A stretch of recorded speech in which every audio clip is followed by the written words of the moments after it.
Okay, this week's classic interview relates to a bunch of stories that we've been talking about. There's been a resurgence of the anti-vaxxer community to the degree that the World Health Organization is now listing anti-vaccine sentiment as one of the top 10 global health threats for 2019. This is taking place in the United States acutely in Washington State and Oregon. We also have been talking about Donald Trump's idea of Bible literacy classes. And both of these issues relate to my interview from almost 4 years ago at this point with Linda Martin. Linda Martin shed incredible light on faith healing and anti-vaccine sentiment, on religious child abuse, and a whole bunch of other horrible stuff that it's important for us to know about. And it's particularly disturbing because Linda Martin was part of one of these communities in the northwest of the United States where we are now seeing a measles outbreak because of anti-vaccine sentiment. So let's get to that classic interview with Linda Martin from 2015. We've been following the string of faith-healing deaths in Idaho, and here to talk to us about that and the connection to the Followers of Christ Church is Linda Martin, a former Followers of Christ Church member. Linda, it's really great to have you on. I think for people who are not familiar with the Followers of Christ, let's start there. How would you characterize that church? Okay, the Followers of Christ is basically a fundamentalist Christian sect, and one of their beliefs is they believe in faith healing over modern medicine. Their only form of medical treatment for illness and injury is prayer and anointing with oil.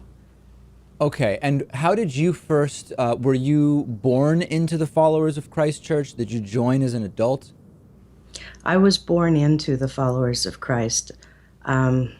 Actually, my ancestors were instrumental in starting the Followers of Christ And as you, Church. I'm sorry, go ahead, yeah. Excuse me. So your ancestors were involved in the creation of that church, and as you grew up, you started to see that there was significant risk to individuals as a result of the faith healing. I don't know if policy is the right word, but doctrine nevertheless.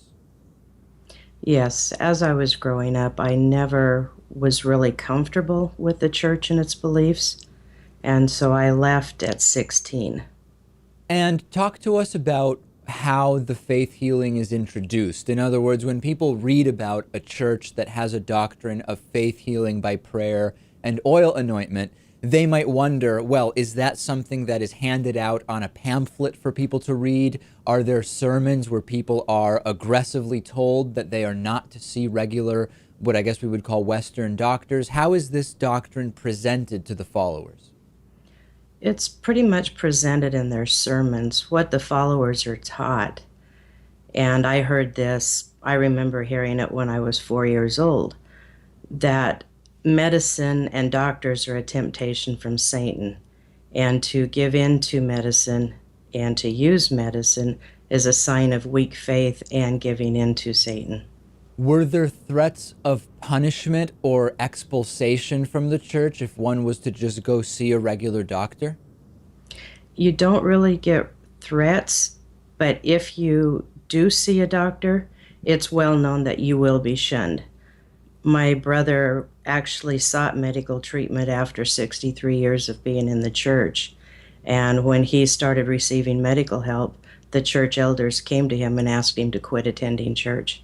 And is there a line that exists with regard to what constitutes a violation of this faith healing doctrine? In other words, the one my producer and I talked about was if someone were to need glasses and you go to an ophthalmologist for an eye exam and you get glasses, is that not a medical intervention?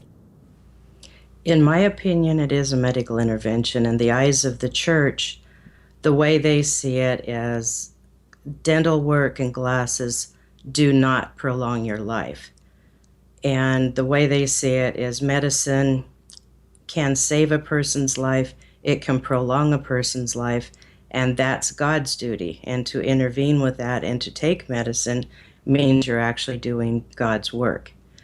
When it comes to the glasses and the dental work, they don't feel that this is extending your life or saving your life in any way, so that's okay. Interesting. So that's how it's rationalized. Now, of course, we know that if you're driving and you can't see, that could certainly have a negative impact on your life. But dental work, very specifically, we know dental health is very much connected with life expectancy. So it's did you feel that it was sort of kind of an arbitrary, in hindsight rationalization that didn't make sense? It's never made sense to me. I've asked people in the church for years why it's okay to take medicine or to go to a eye doctor or to a dentist. Because when you go to a dentist, they're giving you Novocaine. That's medicine. You're taking eye drops to dilate your eyes when you go in and have them checked. That's a form of medicine. But this is okay. Okay, let's talk now about the faith healing deaths that have taken place. There's been this string of them, and you've described, I've read a couple of articles where you heard the specifics of how certain individuals were found dead.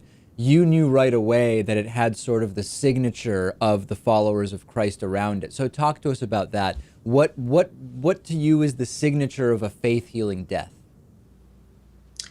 Pretty much when a coroner goes in after a follower has died, there's a series of events that take place once a child dies. The first thing they do is they clean the body, take the clothes off, and put clean clothing on them. They want people to see that they're taking good care of their children when they come in and see them dead. One of the things I've always noticed is they seem to read from a script. It's always says, well, the child, had been ill, wasn't feeling good, but they seemed to be getting better, so they weren't too concerned about him. And then all of a sudden, they just got really bad and died suddenly, and nobody saw it coming. So that is actually interesting because individually, when we look at the reports of these faith healing deaths, some form of that is essentially what the parents are quoted as having said.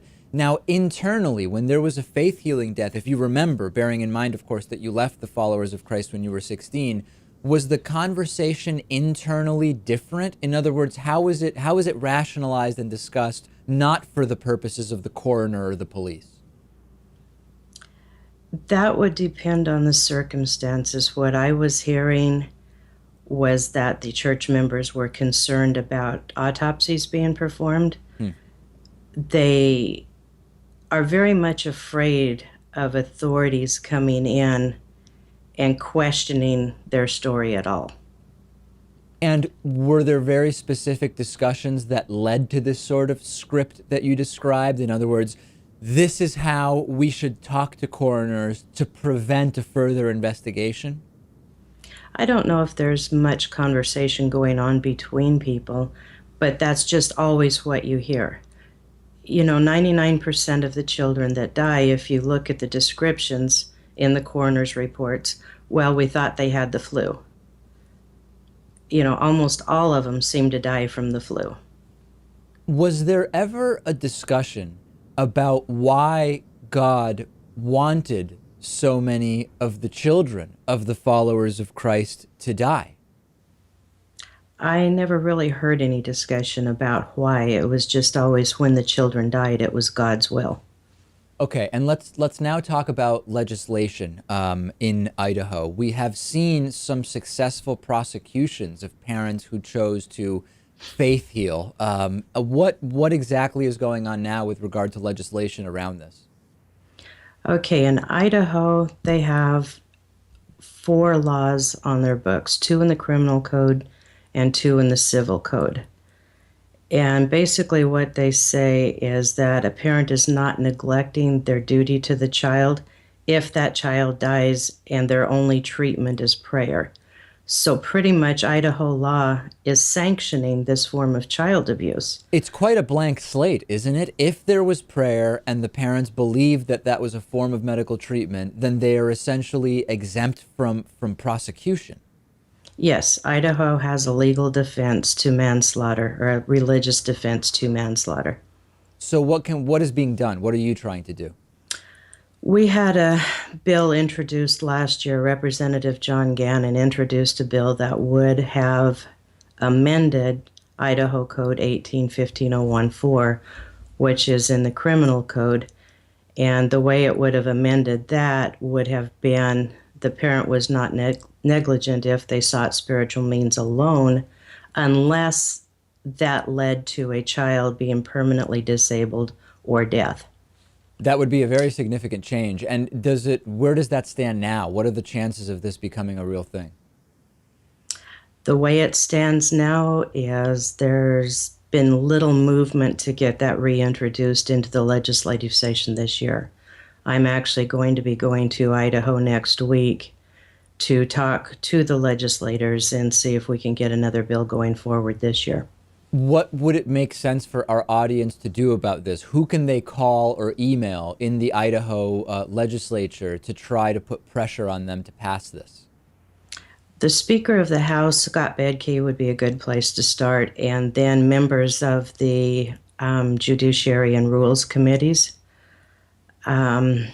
Basically, just any of the Idaho legislators. They need to know how serious this is, and they need to understand that as long as these laws are in the books, that children are going to continue to die. Yeah, and we're seeing that, certainly no question that that is happening. We've been speaking with Linda Martin, former Followers of Christ Church member. We've been talking about faith healing in Idaho. Linda, thank you so much for sharing your story. Thank you.